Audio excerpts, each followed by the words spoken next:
Welcome back to another completely useless video, or if you're new, welcome to 11 of the most useless minutes of your life. This is a very useless series in which we discuss all-time ODI teams for the top cricketing nations, and today it will be India. I've also done Australia and England, so check those out too. I explain the rules and criteria there. Similar to the first episode, let's start by shortlisting the top order batters. First, Sunil Gavaskar. Seriously. In ODIs, a lot of people only know him for his incredible knock of 36 from 174. However, he was a decent ODI batter, and his numbers hold up. They'd be even better if you exclude that one infamous knock. On the other end, there's Chris Srikanth, one of the first players to try and really utilise the power play. It didn't always pay off, but he had the intent. And the other 80s players we'll mention are Dilip Vengsarkar and Navjot Sidhu. Next is the god of cricket, Sachin Tendulkar. 18,000 ODI runs speaks for itself. Saurav Ganguly and Rahul Dravid also have scored over 10,000 runs, so they make the shortlist too. Some people say Sehwag underperformed in ODIs, but in reality he did his job well, and really bossed the power play. Sure, his average is a little low, but his strike rate more than makes up for it. And on to the more modern players, Gautam Gambhir, Shikhar Dhawan, and India's current-day superstars, Rohit Sharma and Virat Kohli. Finally, a young player, Shubman Gill. He's not played anywhere near as many as the others, but 2,775 runs in 55 matches at an average of nearly 60 during time of recording are astonishing numbers. What is slightly surprising is the comparatively small number of great middle-order bats compared to the top order. At least this is true prior to 2000. The only real ones to speak of are two very controversial figures in Indian cricket, Mohammad Azharuddin and Ajay Jadeja. Both excellent batters, but other alleged activities have really tarnished their legacy. The next three are all really obvious candidates: Yuvraj Singh, MS Dhoni, and Suresh Raina. I'm also going to throw in two more modern ones. Despite not having particularly long careers, Shreyas Iyer and KL Rahul have been fantastic at 4 and 5 for India. Also, here I think is the best time to throw in India's three best all-rounders, Kapil Dev, Ravindra Jadeja, and Hardik Pandya. Now, what does everyone think of when they hear Indian cricket? Spin. So it makes sense that India have more spinners for us to choose from. None of the most famous spin quartet make it, nor does one of the most promising failed talents, Lakshman Sivaramakrishnan. In fact, very few of the older players get in. The players who do make it are Anil Kumble, Harbhajan Singh, Ravichandran Ashwin, Yuzvendra Chahal, and Kuldeep Yadav. And onto an area that India isn't really known for, at least historically, the fast bowlers. There is Manoj Prabhakar, but calling him a fast bowler is really pushing the definition of fast. Outside of Kapil Dev, there's nobody really until Javagal Srinath. But then we get some decent names in the late 90s and early 2000s. Venkatesh Prasad, Ajit Agarkar, Zahir Khan, Ashish Nehra, Munaf Patel, and Ifram Pathan. And then undoubtedly India's best seam duo of Mohammad Shami and Jasprit Bumrah. And then we can also throw in their third partner. Before 2020, that would have been Bhuvneshwar Kumar, and afterwards it was Mohammad Siraj. I know Siraj has also had a very short career, but he has been a very good ODI bowler. There's some players who quite simply need to make this team. Without them, it would objectively be wrong. So, let's slot them in. Sachin and Kohli. For some people, the two best ODI batters of all time. For me, they're only behind Sir Vivian Richards. Yuvraj and Dhoni also stand out, by far India's best middle-order batters, and they both have secondary skills too. Kapil Dev, India's greatest all-rounder, a fantastic fast bowler and a good attacking batter. Apart from Kapil Dev, it's very clear who India's two best fast bowlers are, and they're both current players: Shami and Bumrah. 7 very simple picks, but I'm afraid things only get harder from here. In terms of batters, we need an opener, and a number 4. We have two obvious choices for our opener, Sehwag and Rohit, but all the number 4s seem to be a little underwhelming. Of course, some of you will be shouting at your screens that there's an easy solution. Open with Rohit and Sehwag, and then play Sachin at 4.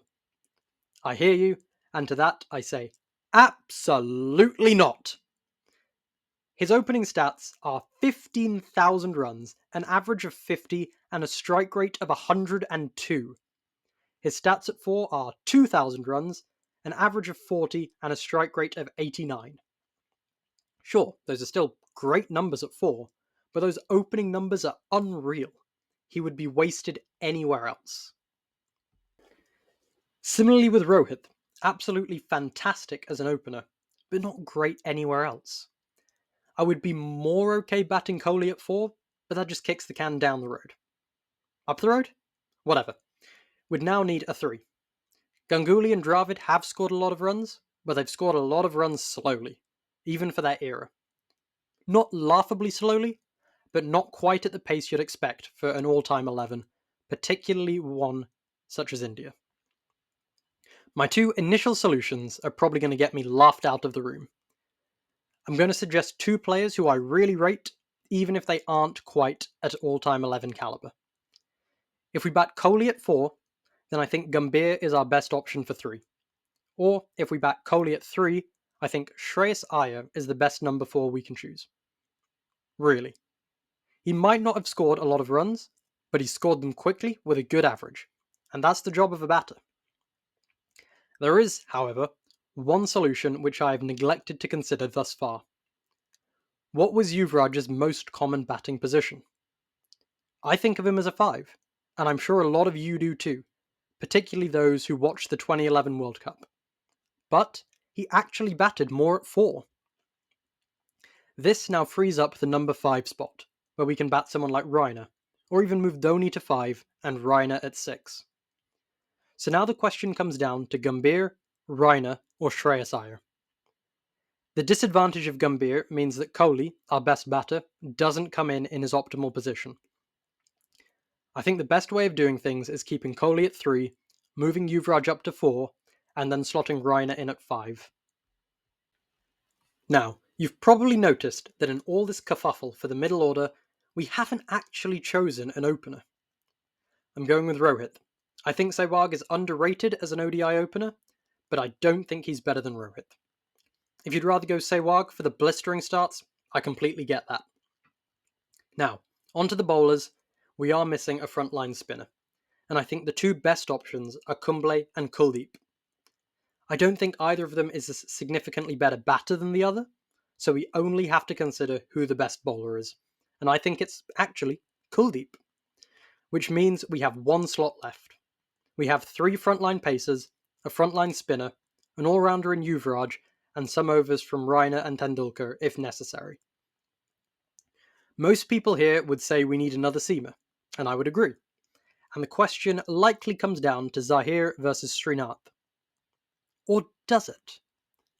I don't think either of them are better than any of the 3 pacers we have currently. The other thing is the 3 we have are all very potent with the new ball, which is also the main skill of these 2. So playing one of these 2 means that you're actually getting a great 4th seamer, but really screwing over your batting with the ultra long tail. So I'm actually going with a really left field pick. Hardik Pandya. If you didn't click off the video when I said Shreyas Iyer, you've probably clicked off now. Or you're going to the comments to call me a lockdown kid or IPL kid. Just hear me out. As I said, Zahir or Srinath probably wouldn't be given the new ball, and both would be our 4th choice seamers. You don't need your 4th seamer to be an out-and-out 10-over bowler. Of course, it's nice if they are, but it's not necessary. You maybe lose a bit of bowling with Hardik, but given that our 4th seamer will be bowling through the middle overs, Hardik isn't that much worse. But what you are getting is an absolutely massive boost in batting. Hardik at 7 and Dev at 8 gives our top 6 license to go hard. I know I like putting a left armour in if possible, but Zahir just isn't on the same level as our main 3 seamers. So, That is an ultra solid top 3, maybe the best we'll see in this series, with Rohit, Sachin and Kohli. It's not often that you can say Rohit Sharma, a top 10 ODI batter, is still somehow the worst of the top 3. He's likely to take the aggressive approach he's shown recently, which will allow Sachin and Kohli to accumulate and absolutely grind our opponents to the ground. Then, given the solidity of that top 3 and the firepower we have in the wings, that gives our 4 through 8 the freedom to go out and whack it everywhere. Our bowling is extremely potent too. Shami is an absolute gem of a strike bowler, Dev is more of a defensive bowler, and Bumrah, well, he's just a genius. He will not go for runs, and he'll pick up some wickets along the way. Kuldeep as a first choice spinner is a wonderful bowler to have, especially given the rarity of left arm wrist spin. That means we only really need to find 10 overs between Hardik Pandya and Yuvraj Singh, with Tendulkar and Raina as options if necessary. Believe it or not, I am not chucking the ball to Kohli. Hopefully you enjoyed this video, or if you didn't, hopefully you at least managed to kill a few minutes and think about cricket for a bit. Feel free to leave any thoughts of your own 11s in the comments, and you can subscribe if you never want to miss a useless video. Bye all!